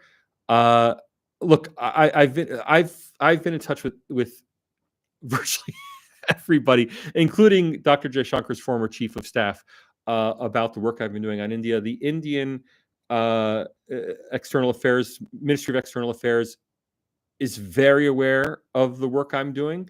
Everybody below Dr. Jaishankar's level has reached out to me. I had the opportunity to meet Dr. Jaishankar briefly at the News 18 conclave. Look, they know where I am. I know the consul. I've met the consul here in Sydney. I knew the previous consul here in Sydney. I've met the former ambassador to the United States. I've met the ambassador to the UK. I've met the head of the Nehru Center. Like I said, I've met the chief advisors to the external affairs minister. I've met the head of the think tank group at the external affairs ministry. They all know I'm here. It's up to them. I mean, I've reached out. I've talked about the need for this. I would love to be more involved with the organization at an official level. Any reticence is on their side, not on my side. Is there a decent alternative to democracy? No, I don't think so. And not because all democracy works better. I can't tell you that democracy works better. There's a lot of theory about this, that democracy produces more stable outcomes than autocracies, and autocracies can either be wildly successful or wildly unsuccessful. For every South Korean autocratic success miracle, there's a North Korean autocratic disaster. I don't take any of that because I'm not interested in democracy as a route to economic development. I'm interested in democracy because democracy is the right thing to do. Democracy means we, as equal citizens, run our own affairs. And if you want to read a great book about democracy, go back and read Thucydides. Read Herodotus. Herodotus writing about the Persian Wars between ancient Greece and ancient Persia, and saying his explanation for why the Greeks won was that the Greeks were their own men versus the Persian soldiers were all slaves to the king. That may not be correct. Maybe the Greeks won for other reasons. But the fact is, the Greeks were their own men, and the Persians were all slaves to the king. I'd rather be a free man in a democracy than a slave in a dictatorship. And the question I always put to students, I never ask them, would you like to live in a successful democracy or an unsuccessful dictatorship? Of course, everyone wants to live in Australia, not in Pakistan, right? Okay, that's easy. Would you rather live in a successful dictatorship or an unsuccessful democracy? That is, would you rather live in Hong Kong or India? Well, as an expat, I might like Hong Kong. It's a toss up. As a citizen, I would want to be a citizen of India, not a citizen of Hong Kong. It's that simple. I would rather live in a poor country and deal with all the problems of a poor country and be an equal citizen than live in a rich territory like Hong Kong and be a slave. Prof, when will your book on India be coming out? Probably, I would guess March of next year. I'm just wrapping it up now. Publishers take forever. Also, although I have Indian publishers, I'm still working to get a Western publisher. I've been dropped by my existing publisher. That's a long story. There's so much anti-India sentiment in academia that it's very difficult to publish a pro-Indian book. And that's a topic maybe for another podcast. Prudvi, is there a way backed by data to determine whether there's need to continue reservations? Personally, I don't believe in reservations. I'm very sympathetic to the Modi line here that reservations, to the extent they exist, should exist based on income, not based on caste. Same thing in the US, policies should be based on income, not based on race. Because when you have reservations based on caste or race or other qualities, you fundamentally end up helping the elite of that group instead of helping the ordinary person of that group. Who benefits from racial preferences at Harvard? You know what? Very few African Americans are ever going to have the opportunity to go to Harvard. Who benefits is the black elite, who instead of getting into Florida State, that child of the black elite is now going to go to Harvard. But that black elite child was always going to go to a university. It was never at issue. Same in India with reservations. It benefits a Dalit elite instead of benefiting ordinary Dalits. All benefits should go on the basis of disadvantage, because by definition, when the disadvantaged class ceases to be disadvantaged, it'll cease to receive benefits. It'll happen automatically. If it never ceases to be disadvantaged, it'll always receive benefits. But most importantly, there will never be social exclusion on the basis that your caste, your race received benefits. No one will be sitting there asking, did you only get that position because you're a fill in the blank? Reservations are always bad policy in every country for every group. Universal policies, in my view, are always better policies.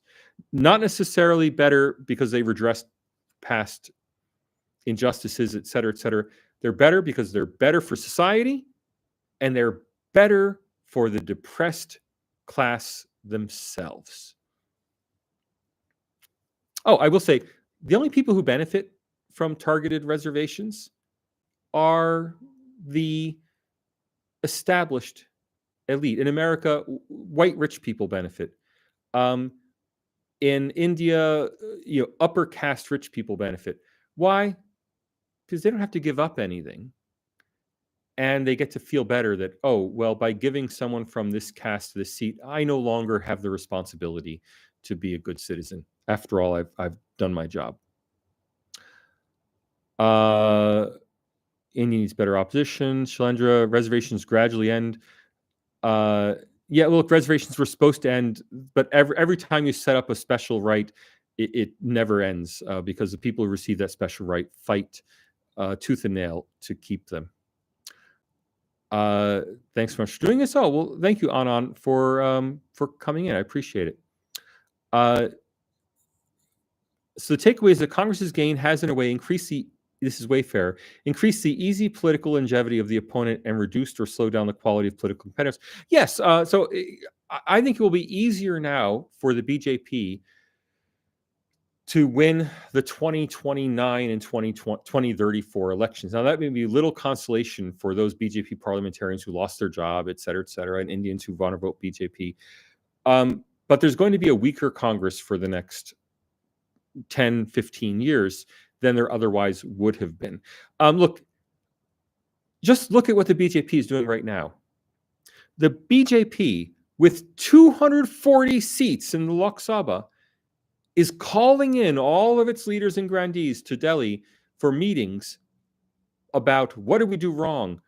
What mistakes did we make? How can we improve? What do we need to do better next time?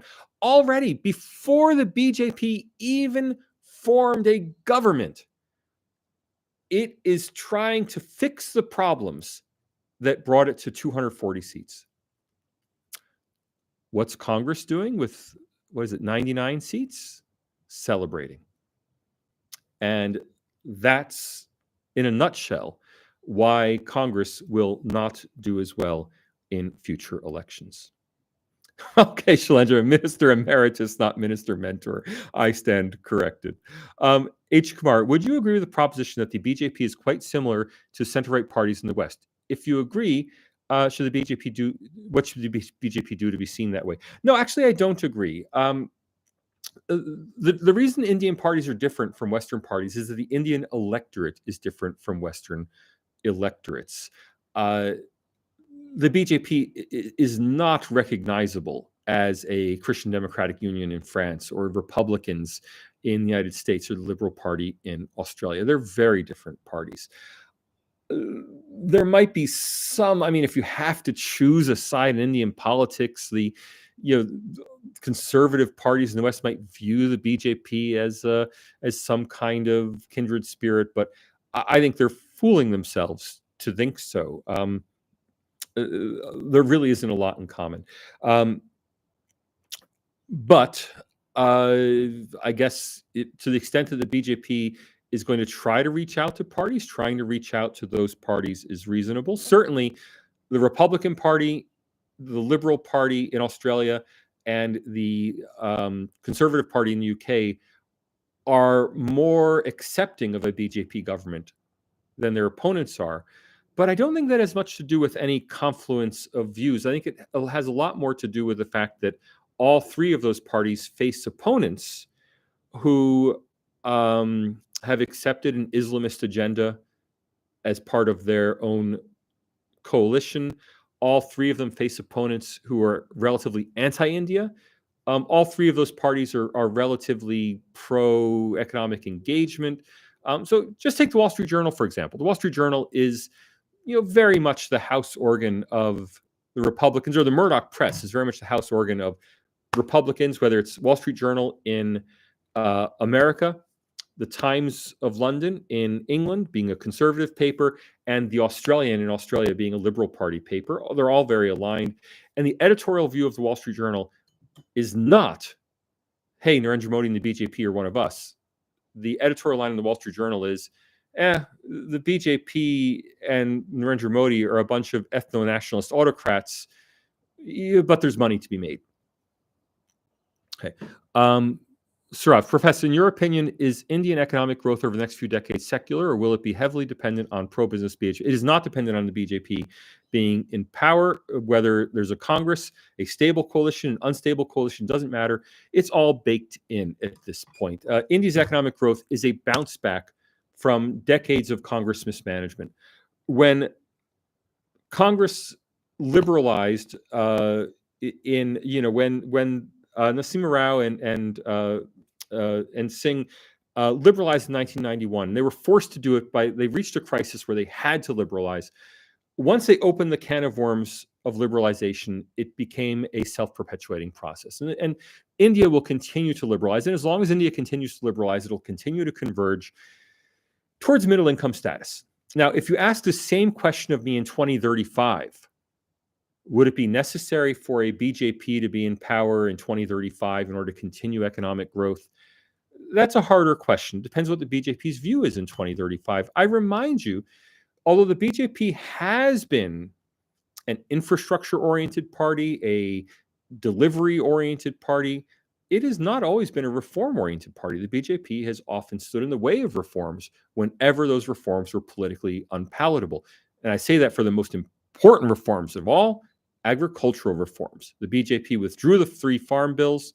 The BJP placed export restrictions on agricultural products. The BJP has shown no commitment to reforming Indian agriculture. It's shown a desire to do so, no commitment to doing so. And as long as 45% of India is engaged in agriculture, yeah, I mean, that's the next step is reforming agriculture. And the BJP, no more than the Congress, seems to have the stomach to do that. All right, I don't know how long we're going to be able to keep going, but I see there are more questions, so I'll do my best. I'll try to give some shorter answer. PM Modi thanked Taiwan's president, congratulatory message on Twitter, which angered China. Do you see any policy shift towards India-Taiwan relations? India already has close relations with Taiwan. I think that's simply going to continue. I don't think there's going to be any change there. On a recent poll of 8,000 Indian Muslim women, over 68% supported Universal Civil Code. Why does so much global academia oppose it? Send me the survey via email, salvatore@babonus.com. I'd love to see it. I'm unaware of it. But why does so much of the global academia media oppose it? Because they buy the Congress Party line. And they buy the Congress Party line because those are the people they trust in India. Look, I was at the Aspen Security Forum last year in the U.S., in Colorado. I saw a China panel. The China panel had 4 top American experts on China and a moderator who's a top China-focused journalist. Everyone was white. Now, I don't care what people's races are. I merely point out that the China panel was composed of 5 Western experts on China. Then there was an India panel. The India panel was chaired by a Pakistani-American journalist and had 3 Indians, 1 Muslim Indian, not Indian Americans, Indians.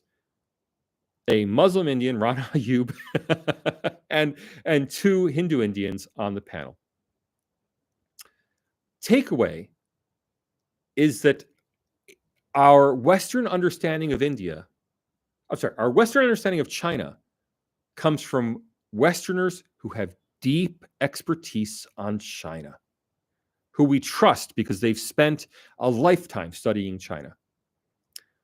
Western expertise on India comes from, my friend is Indian, and here's what the Indian tells me. I go around to banks in Australia, their China person, the China Sherpa, the person shepherding the China relationship, is almost always someone born in Australia. Every time I talk to a bank, the India Sherpa is someone born in India, Indian Australian.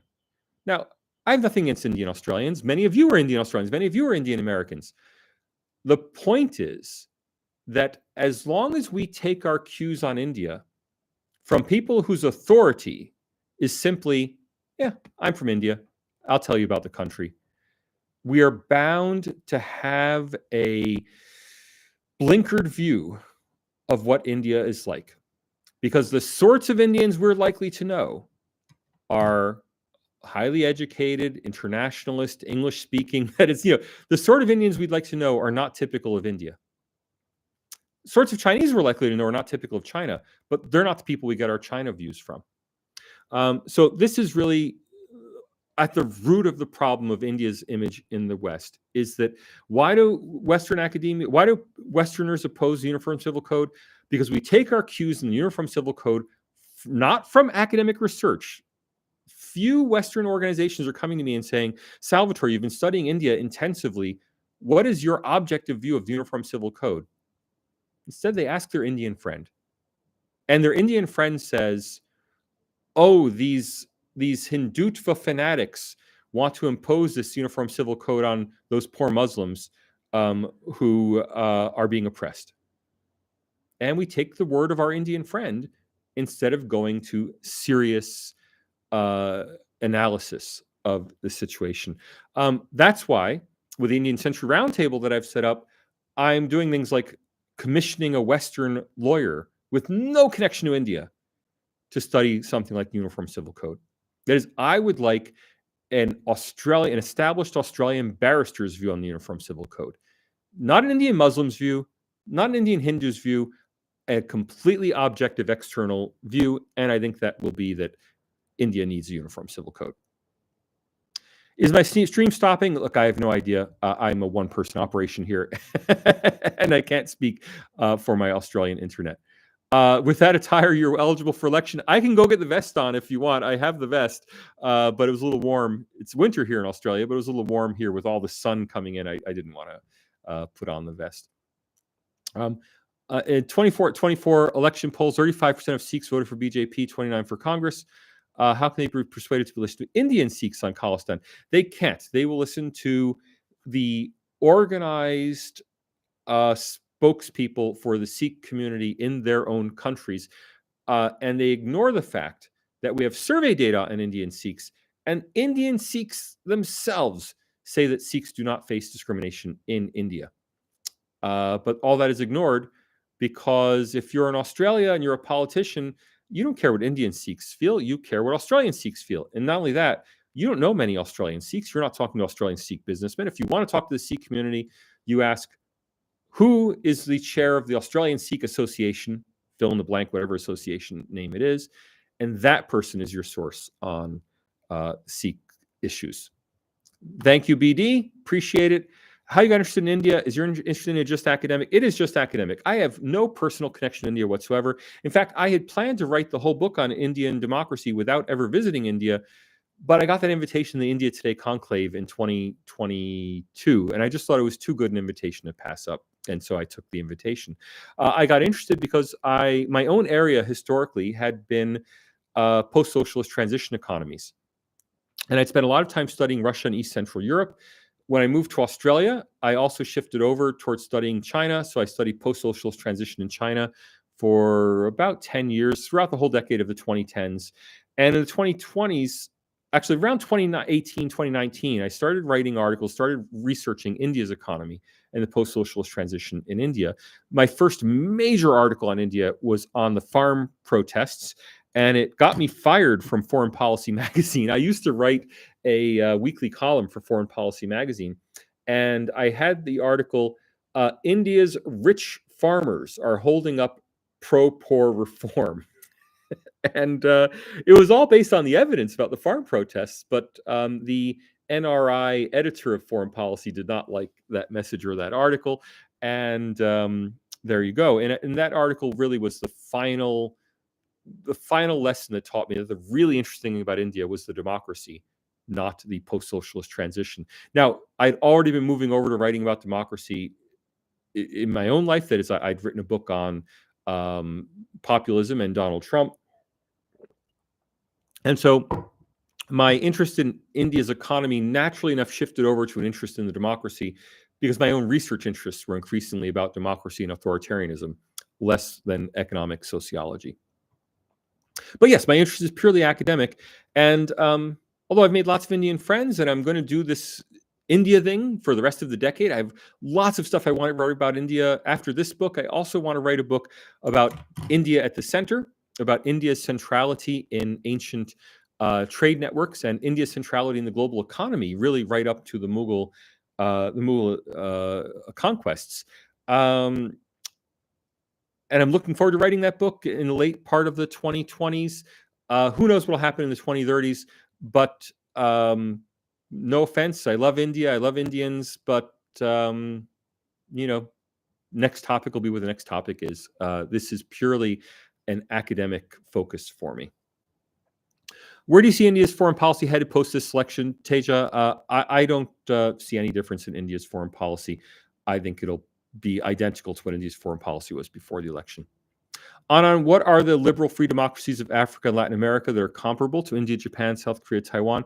There are few or none. I would say none in Africa. There are no real democracies in Africa that are comparable to India or Western democracies.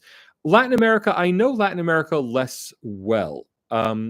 Mexican democracy is actually very solid despite the serious violence in Mexico. There are also reasonably strong democracies, I believe, in Costa Rica and now in El Salvador, in Jamaica.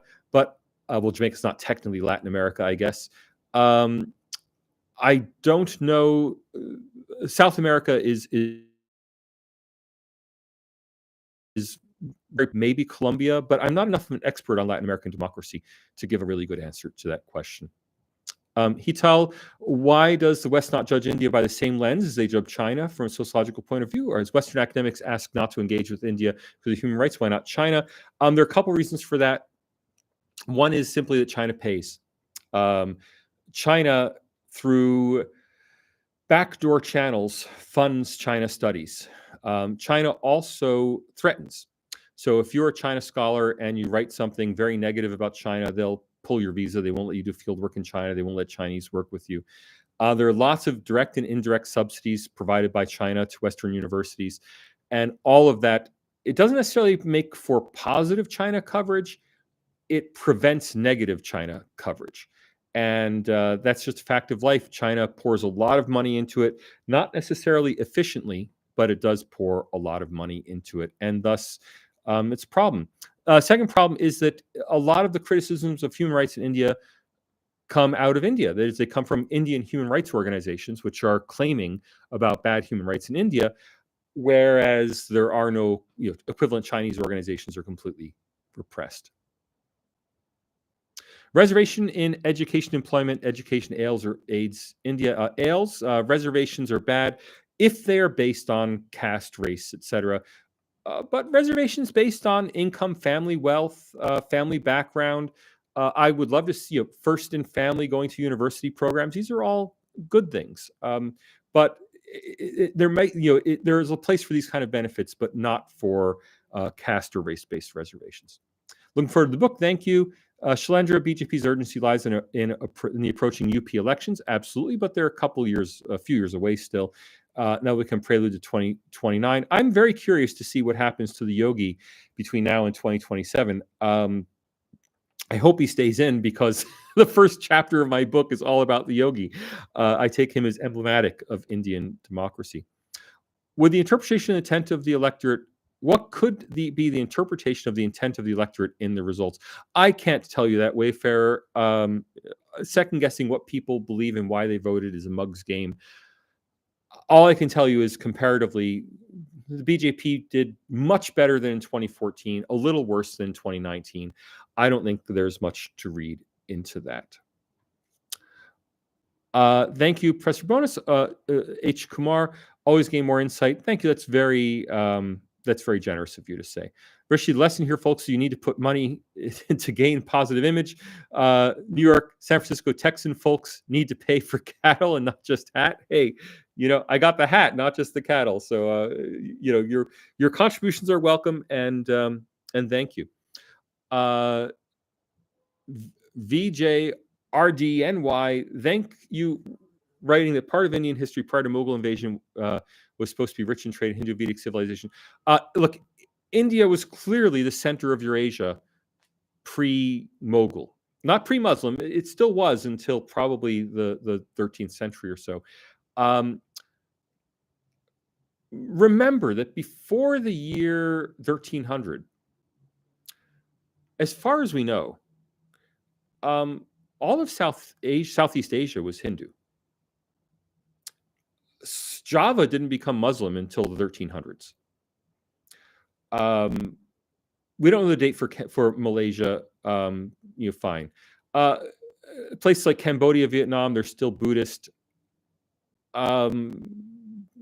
Mongolia is still mainly Buddhist influenced. If you look before the age of colonialism, and I view the Mughals, unlike previous Muslim invaders, I view the Mughals as primarily being colonial, and the Muslim invasions of Southeast Asia as primarily being colonial. Now, colonialism is always talked about as Western colonialism, but it wouldn't have seemed that way in the year 1400 or 1500. It would have appeared in Asia that there was a wave of Muslim colonization, followed closely afterwards by a wave of Christian colonization. If you go back before that, so we always see history from what countries exist today, instead of looking at what did history look like when it was being lived, looking forward. If we look back at history, until the era of colonialism, so until let's say the 1300s, um, the entire world of Eurasia, from Western China and Mongolia down to Sri Lanka, across from the borders of Iran, all the way to um, not Timor. What's the little Hindu island that all the Australians like to go as tourists? All the way over to Indonesia. That whole area was a Hindu Muslim or Hindu Buddhist sphere, primarily a dharmic sphere, if you want to use that word. Also, everyone talks about the Silk Roads from China to the West, but the primary Silk Road was not the land route. Everyone talks about the land routes. Moving goods by camel is infinitely more expensive than moving it by ship. And again, I think there's very strong evidence that until the Middle Ages, well, actually through the Middle Ages and all the way forever, I mean, always the primary route of Chinese goods reaching the West was China traded with the east coast of India, and the Mediterranean traded with the west coast of India, and India was the meeting point for all of that trade. That is, I view India as having been likely at the religious and economic center of Eurasia until quite recent times. And I think that we've had a series of reconfigurations put on top of that. But if we view history from the past looking forward instead of from today looking back, I think that becomes clear. All right, we need to start wrapping up. Amitanand, what do you think of some kind of reservation based on demography, number of eligible candidates? Look, the question is, are you a citizen of the country or are you a Dalit? Are you a citizen of the country or are you a Muslim? There's no reason, if you want a country that's divided into communities, then fundamentally you're saying Muslims can only marry Muslims, Dalits can only marry Dalits. That what India would be is a combination of multiple discrete communities. I don't think that should be anyone's ambition for their country. Now, if it is your ambition for the country, I guess there's nothing wrong with that. But you end up with a Yugoslavia type situation, or a Lebanon type situation. I don't think that's a desirable outcome. Reserve seats in postgraduate studies. Again, I'm not saying that it should be reserved ethnically or based on caste or based on religion, but reserved for people who, should you have a certain number of seats in postgraduate study, let's say number of seats. Let's say, should you give a bonus for admission to postgraduate study on the basis of family income, on the basis of first to go to college? Yeah, you should. And not only to improve social mobility, you should do it because let's say you use I don't know the Indian test scores. Let's say in the US you use an SAT score. Hey, if I have an SAT score on the math SAT of 700, if I come from a family where everyone's been going to university, both my parents went to universities, and my family income was $500,000 a year, that 700 does not represent the same level of intelligence as someone who scores a 700 without those family advantages. Right? The person who scores a 700 without those family advantages is a truly remarkable student. Is likely harder working, is likely more intelligent, and is likely to do better. So even on a purely meritocratic basis, there should be some adjustment. How large should that adjustment be? I'm not sure. Now, when you add in the social goal to that meritocratic goal, I think the argument for that kind of adjustment is really very strong. Guru-like elements in your chosen gurus in India.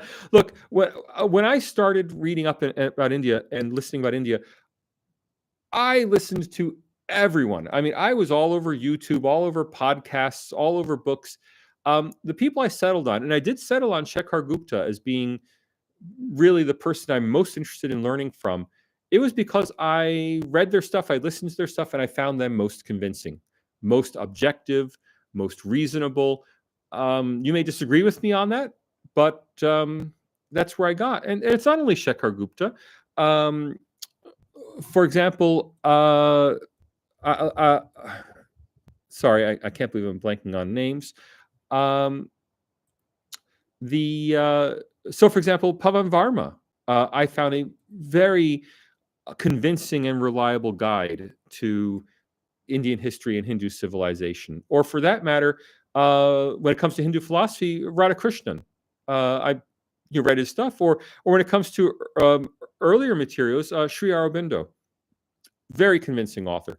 I found these gurus not because they had some authority, not because someone told me you should read Sri Aurobindo, but because I read everybody, and I found Sri Aurobindo particularly convincing. Or when it comes to India's independence leaders, Rajendra Prasad stands out as extremely convincing. Yeah, Ambedkar's good, Nehru's okay, uh, uh, Savarkar is okay, but the one who I felt, yeah, this is the person I really want to listen to, seems most convincing to me, was Rajendra Prasad. You may agree or disagree, but that's how I found people. I found people by reading them and listening to them. I never asked anybody, and I stress this, I never asked anybody, I'm going to study India, who should I read first? Never. I simply looked at everybody and I kept reading the ones I found most interesting and convincing. Okay, we're going to wrap up here in just a minute. So very quickly, VJR, DNY, Bali. Absolutely. I don't know why I had a brain snap on Bali. I've actually been there with my wife. Of course, I have. Women in Australia love to visit Bali. When private companies try to recruit more women, for example, we try to base gender. So no, we should not try to recruit more women if we want profits. Now, if the company wants to achieve a gender parity target, yeah, recruit women. But I would not preference recruiting women. I'm very critical of recruiting women simply because the company has a recruiting target for women. On the other hand, if a country like India does have a cultural cultural barriers to women participating in business, yeah, then attempting to recruit more women may make some sense. But in a country like Australia, where there are no cultural barriers to women participating in business, no, I would be very much against recruitment of women. And it only results in women working in the industry where they're recruiting, and it doesn't necessarily help women. Bengal and Punjab, on. I very much am interested in the partition of Bengal and Punjab and what it has done to their economies. I'm not an expert on the civilization, culture, or society, but the economies. I don't know if I'll ever get around to that. It's an interest, but I have many interests that I've never had the time to pursue. Hitel, thank you for your engagement. Thank you, Hitel, for your engagement. I really appreciate it. Shalendra, the spice route, sea route. Yeah, the Silk Route was the overland Silk Route. So you're saying Silk Route is the overland route, the spice route is the sea route. I suspect most of the silk came by sea also. I know that in the Roman era, the silk came by sea via canal, and ultimately to Alexandria. But that's for another book. We'll get there. Suda, how did you acquire such good journal skills as someone from a different profession? I am not a journalist in any way whatsoever. I am an academic. I look to the data. Journalists tell personal stories. Journalists go out there, and they look at the specific. They are what we call ideographic, meaning that they're looking at one specific situation and trying to get to the truth of that one specific situation. If you want someone to cover a crime where a upper caste man raped a lower caste girl in rural Uttar Pradesh, find a journalist. That's a job for a journalist. If you want to analyze rape statistics, turn to a sociologist. I'm a sociologist. I am not a journalist, and I have no aspiration to be one. All right. Thank you, everybody. Namaskar. I really appreciate everybody taking the time out today to talk, and I'm going to end the live stream there. I really appreciate everyone wanting to talk. I wish I could spend some more time, but I think we've done quite some time already. We're a little over the 2-hour mark, and my voice is about to give out. Great to talk to everybody. This will be posted. Obviously, you can share it on Twitter. I appreciate it. And I will see you next time. Take care. Bye-bye.